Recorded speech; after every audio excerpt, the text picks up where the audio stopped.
بسم الله الرحمن الرحيم نحمده ونصلي على رسوله الكريم أما بعد.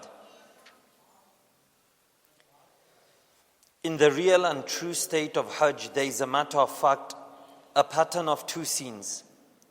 And in each and every act of Hajj, there are two implied realities.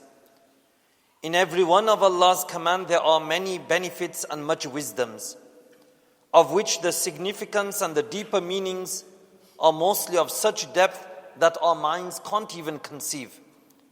But many of the inner meanings, on the other hand, are such that everyone's mind can comprehend. Hajj is such that most of the significance and wisdom that lies in its each and every act is not easily understood, whilst many other of its meanings and wisdoms can easily be grasped.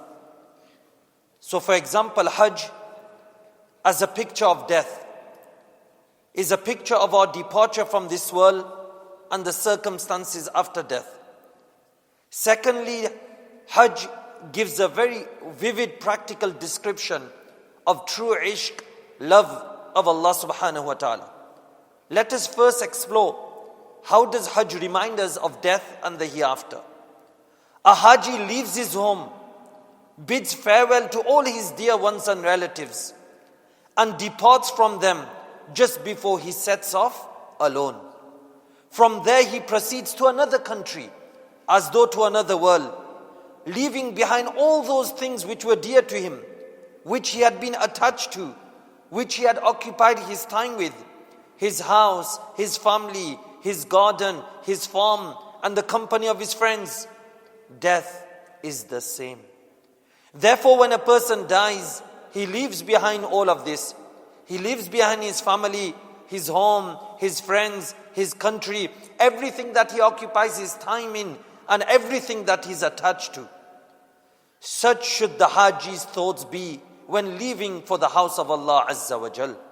That in the same way that he is leaving today, he is now leaving all worldly things behind for a short period of time. A time will soon come when without a choice, he will have to leave everything forever.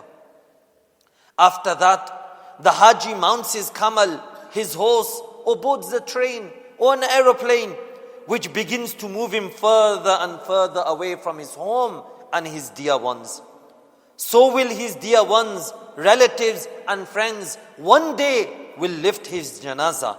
Having lifted his janazah to their shoulders, they will now bury him, and they will take their steps and move further and further away, and he will be at distance and separated from everything that he was attached to in the world that he loved.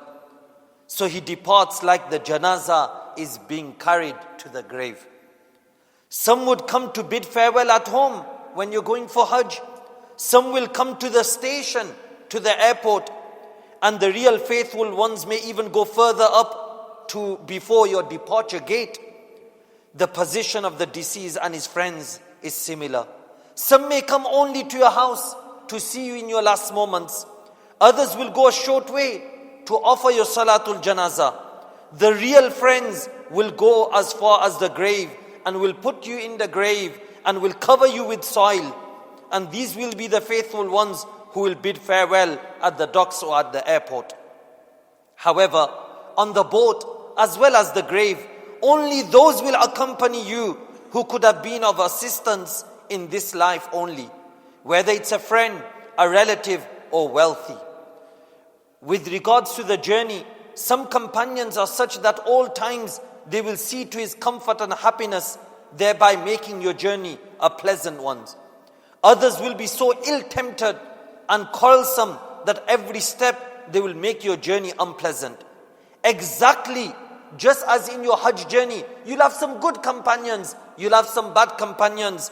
Exactly so are the circumstances of the deceased one. With him will remain his good deeds, who will remain with him and make him happy.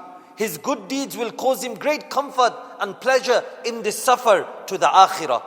But the evil deeds will cause him severe pain and suffering like the bad companion.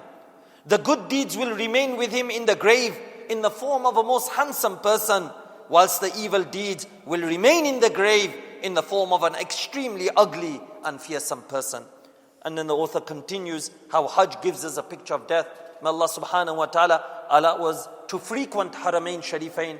As we said, to gain from the spirit and the soul of Hajj, that it's a journey of ishq, to mend our relationships with Allah subhanahu wa ta'ala. Similarly, as we see that some will be going for Hajj, some will remain. Some of us may have gone for Hajj or not, but Hajj reminds us of that death. Just as a person separates from his family and wealth and job to everything, a time will come when he will separate, willingly or unwillingly, but then there will be no return. May Allah subhanahu wa ta'ala allow us to prepare for that day after which there is no return. And may Allah subhanahu wa ta'ala allow us to mend our relationships with Allah subhanahu wa ta'ala before that time comes. Subhanallah wa bihamdihi, subhanakallah wa bihamdihi.